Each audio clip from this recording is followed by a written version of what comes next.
good afternoon, good evening to the wonderful Wonder Woman podcast listeners. I am so excited to have Caroline Craven Fourier here with me. She is the global head of D&I at Roche and one of the most influential and impressive, I would say, Wonder Women that I have met. A very warm welcome to you, Caroline. How are you today? Thank you, Shivangi. I'm very good, thank you, and I'm very, very happy to be here with you today. I am so excited to have you here, Caroline. It is not very often that I get a lot of women who are on this podcast who are actually heading D&I. So I think that is a very, very special, role and the impact that you bring in your role.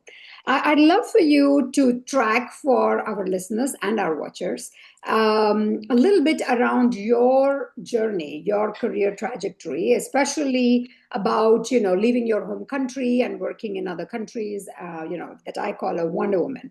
What has been your career trajectory so far? Yeah. So I'm originally from France. However, I've not worked in France that much. I worked first in Germany, then in the UK.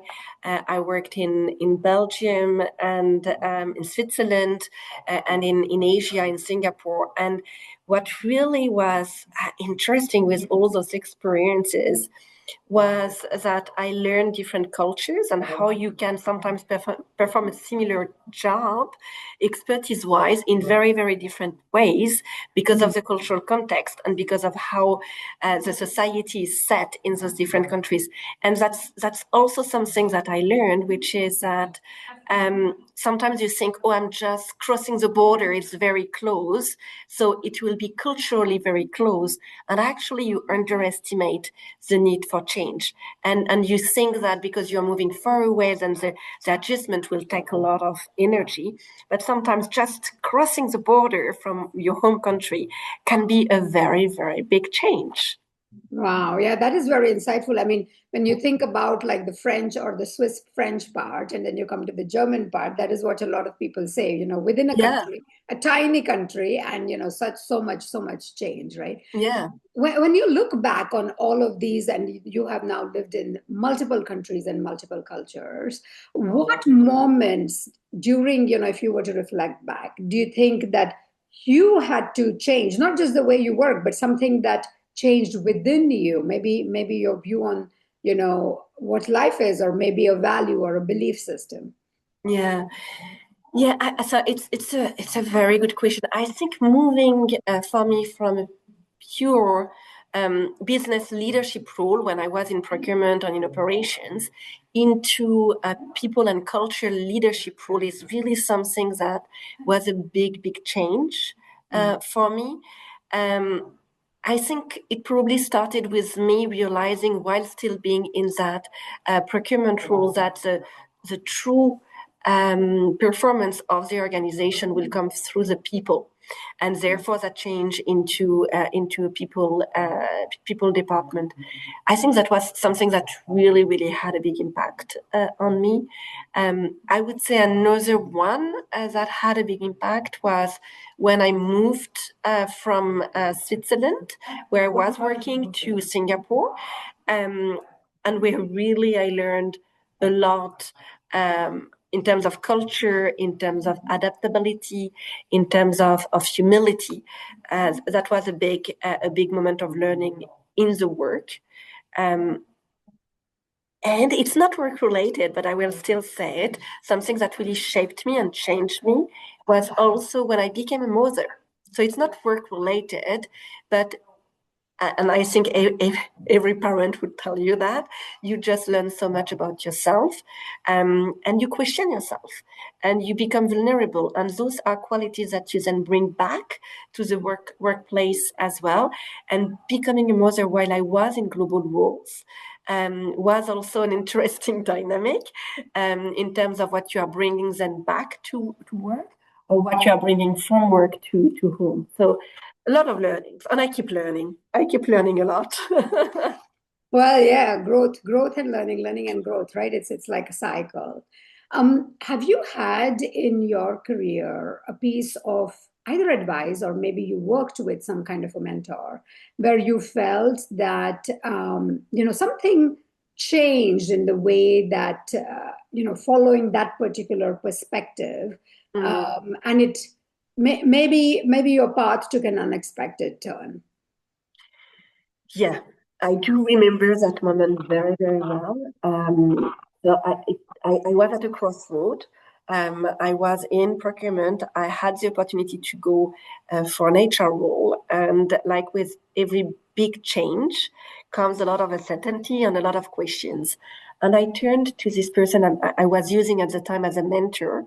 And I shared with him, well, those are the opportunities that I have. If I stay in procurement, those are the options. If I go into HR, those are the options. I don't know. Should I stop this route? Should I start here? I'm not sure. And he told me something that I kept with me until today. It was to go after every opportunity as if it were the only one. You never know where life will bring you. You never know what opportunities will arise. So he told me, go after every opportunity as if it were the only one. And that's something that I kept. So it was maybe 10 years ago, something like this. And there is not a year where I'm not reminded of that particular advice and that I'm not actually applying it. So for me, it was really something important. What it told me as well is that by going after every opportunity as if it were the only one, it's actually to not be afraid to leave your comfort zone. To try things, to have the courage of stepping into the unknown. I'm not saying to step into the widely unknown either, but to make yourself uncomfortable and vulnerable to learn more. You were talking about growth and learning. I think this is exactly what this is about. Yeah, beautifully said. I recently read a quote by what is that? Maria Rilke. I always forget the middle name. The German philosopher, and he said that Maria Rainer Rilke. Yeah, that's the name.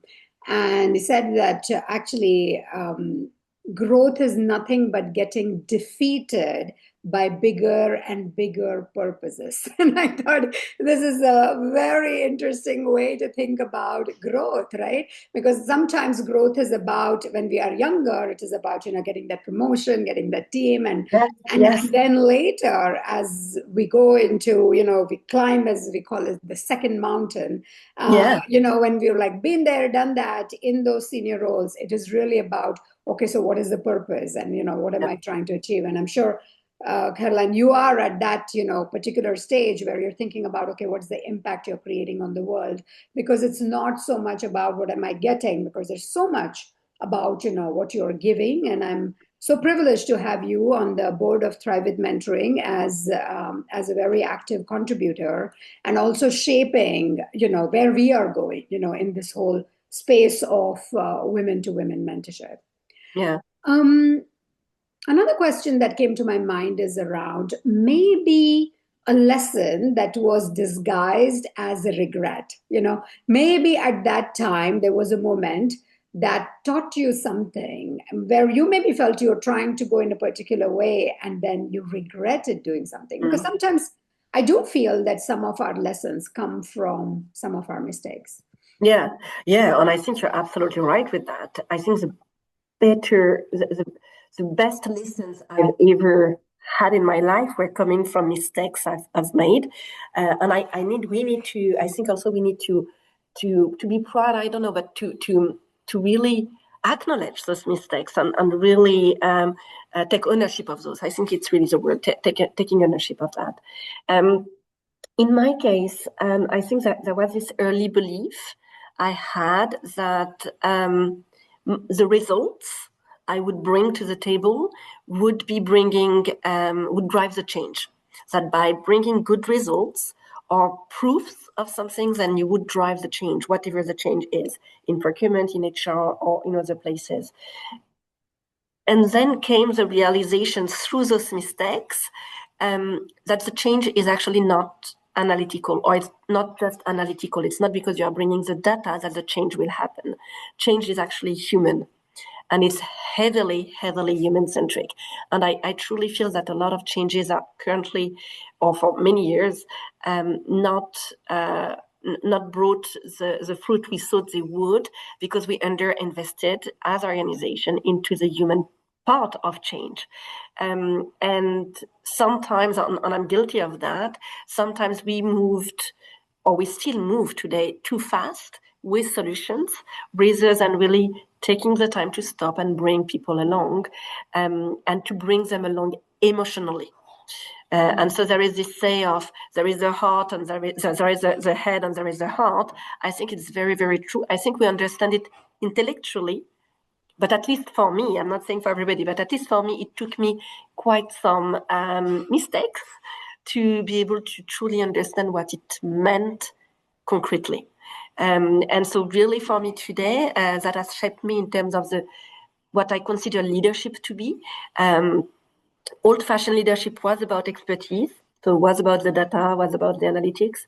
I think today, and more so with AI, leadership is about this ability to bring people along, this influence and this trust.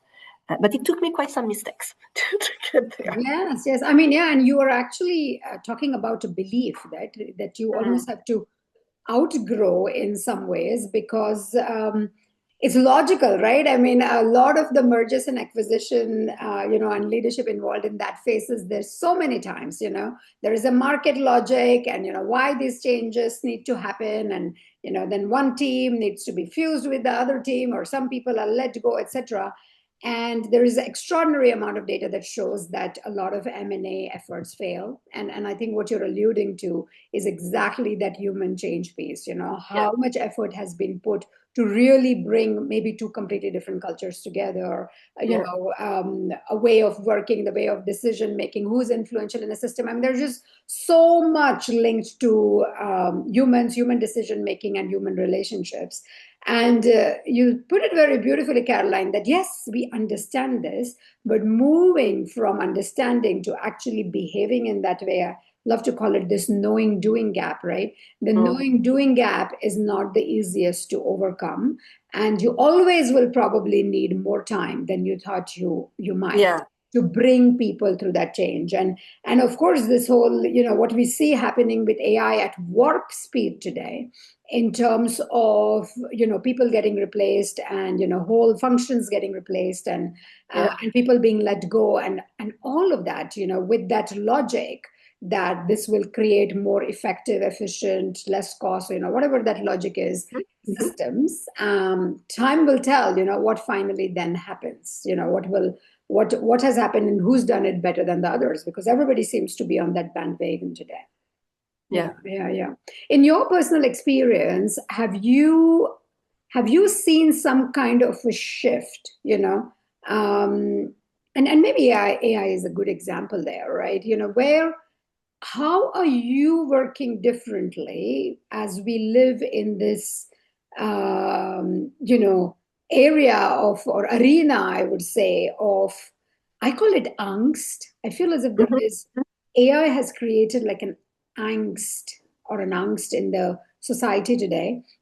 And everybody is sort of bothered about, how it's creating a crisis of intelligence. It's creating a crisis of identity and meaning and significance, for human beings on such a large scale that too few people will be able to figure out, what is exactly the future looks like. And people are making all those decisions, right? So I'm wondering, as a leader today, and especially as somebody, as I said, a Wonder Woman who has lived in different parts of the globe, how are you being a different kind of leader with this sort of, macro trend of AI? And you're right. I think leadership today and leadership tomorrow will not be the same as leadership today. And leadership today is definitely different to the one we had, or how I grew up defining leadership. If I look at how it has evolved, or how I perceived it, I think in the past I was seeing leadership as being the expert. The leader is the expert. The leader has the answers. From it, it became the leader is the one that is creating a container for the team to perform. And I think where we are heading is really toward the leader enabling that collective success.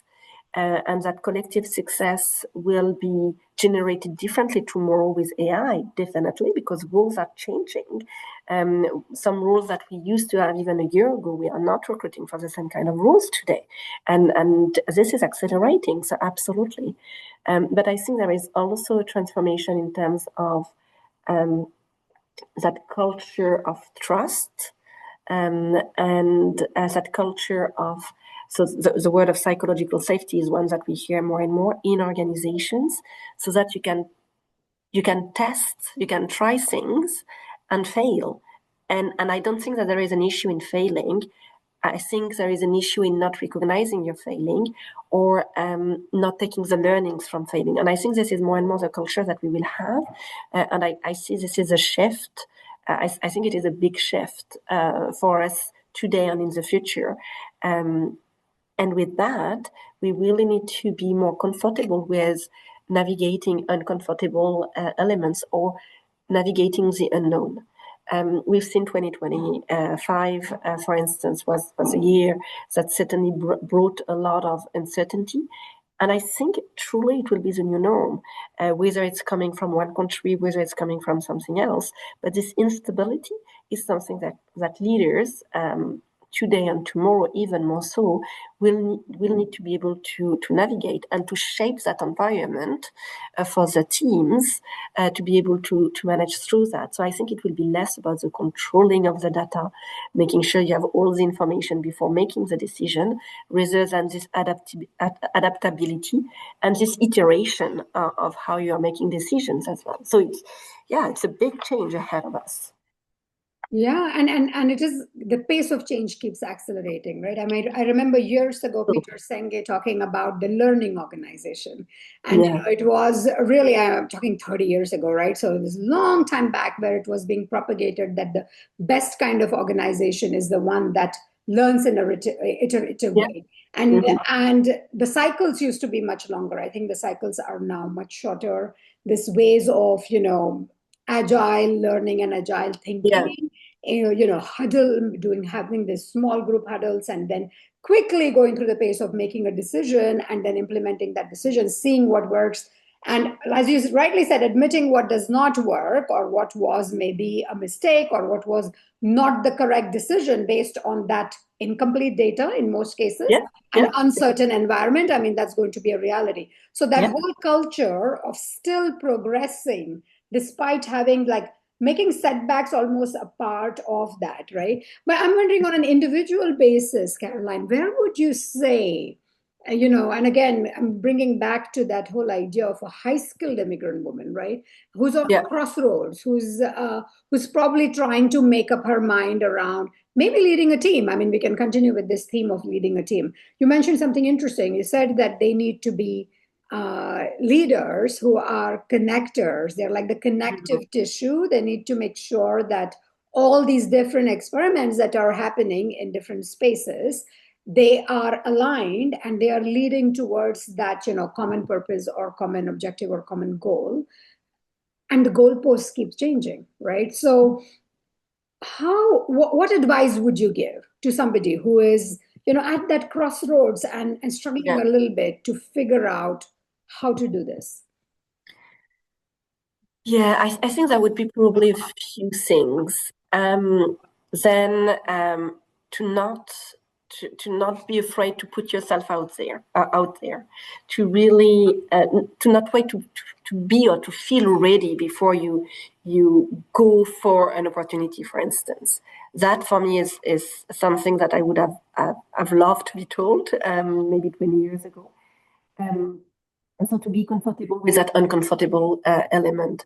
The other thing I think is the curiosity, to not hesitate to ask questions, because you learn and because the person in front of you is then creating this trust relationship with you, and then they can become an ally for you in terms of you succeeding in a new environment, in a new role, whatever that is, we all need those allies. So I think that's really, really important as well. And maybe that's wishful thinking, but as we see the world changing so much around us, also, what about reinventing ourselves? Do we want to be today and tomorrow the same woman? Do we aspire to something else? So to not be afraid of really reinventing ourselves and really going for something. What helps you, Caroline? Can you give something like a specific mental model or the way you think, like what helps you to deal with uncertainty? What helps you to keep keep your peace of mind, because of course when things are very uncertain, our mind gets jittery, it may not make the big decisions, etc., right? Because there is fear involved in uncertainty. And I mean, there is a reason that we are so tense. So I called it, it's like almost a society level angst at the moment. But then of course there is like company level, individual level, family level. I mean, there are all of these levels of uncertainties that we are dealing with. What has helped you? Like, what do you practically use to deal with uncertainty? So I'll show you my phone. So in my phone, I have always this little post-it. And in there, so there are 4 things that are written there. I don't know if you can see it. So the first one is be healthy. The second one is parenting with care. Third, financially independent. And fourth, satisfied with my career. And this comes from a conversation with my husband, I want to say probably 10 years back, when we were really having a conversation on what kind of people we want to be, what kind of parent we want to be. Not specific to a role, but specific to our own values. And that's what we had identified. And now every time we have a big decision to make for the family or for ourselves, we are always looking back to this. And so when the world is changing and is being so overwhelming in many ways, we go back to that and we are like, okay, what is it that I can do to be healthy? What is it I can do to parent with care? And so on and so forth. And so we go back to what is it we stand for and what is it I can do? And then it becomes much less overwhelming because you are back into an area where you can influence things, where you can do things and things are not done to you. So this little thing, it's always in my phone. And that has brought a lot of, so stability, I don't know, but anchoring definitely. Anchoring and centering, right? And I like that the first statement on that little post-it of yours is be healthy, and I love that. And I know you work for a pharmaceutical company, which is helping with health. But I think at individual level, we have a lot of decisions that we need to make to remain healthy. And it is very, very easy to make a decision that, maybe in the short term is more fun. For example, staying up late at night and doom scrolling or whatever it is, versus getting the sleep, etc. Right? Like, and we know all the theory. Like, how do we practice? And I really like that you have this little reminder, and it's simple and small, and it's like I love that you said that it has stayed the same. The world around you has changed, the countries you worked in have changed, your professional aspirations probably have also changed. But those things, I mean, you want to be happy with your career, but that's number 4. You have all these other things that are landing up there, and I'm sure that helps a lot with the decision making. Thank you very much. What you're saying, Shivangi, also brings something very important to me. It's no matter what, you are the driver of your own career and you are the driver of your own life. And so what is it that you need to do for yourself to live the life and have the career you want? Yeah, and I think that this is such an important thing for us to keep reminding ourselves, because of course sometimes we live in an environment where we feel helpless, right? Where we feel as if I cannot drive my own career or even my own life in some cases because of external forces impacting me. It might be large scale redundancies, or it might be this AI thing, whatever it is. I think this sense of agency is something that we might start doubting, right? What helps you there to remember exactly what you said, that you are in the driver's seat? How do you do that? Well, I guess it goes back to this little post-it of having defined what I consider success. This is my definition of success. For me, success will be healthy, parenting with care, financially independent, satisfied with my career. And that's what, if I reach that, if I'm living by that, I consider that I'm successful. So I think that's your personal definition of what success is for you. Yes, yes. Thank you so much. Thank you very much. This has been a very insightful and fun conversation. I wish you a very good afternoon. Yes, thanks so much. Thank you. Thank you so much. Take care.